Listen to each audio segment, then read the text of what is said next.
Son zamanlar dünyanın müxtəlif bölgələrindən müşahidə olunan qarşıdurmalar, beynəlxalq və regional təhlükəsizliyi ciddi şəkildə təhdid edən müxtəlif çağırışların artmasına səbəb olur.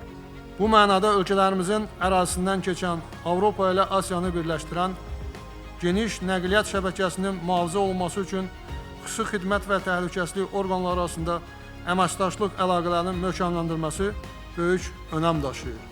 Nəhəng regional layihələrin icrasına mane olmaq məqsədi daşıyan xarici müdaxilə və sabitliyi pozma cəhdləri də xüsusi qeyd edilməlidir.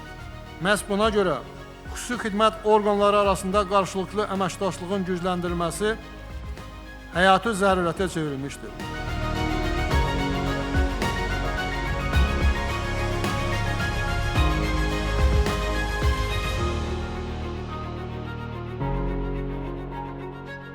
Təhlükəsizlik orqanlarının beynəlxalq nəqliyyat və kommunikasiya xətlərinin dayanıqlı və etibarlı fəaliyyətinin təmin edilməsində həlledici rolu vardır. Qurumlarımız arasında beynəlxalq terrorçuluq və transmilli mütəşəkkil cinayətkarlıq üzrə məlumat mübadiləsi üçün ikitərəfli və çoxtərəfli formatlarda əməkdaşlıq əlaqələrinin genişləndirilməsi mühüm əhəmiyyət kəsb edir.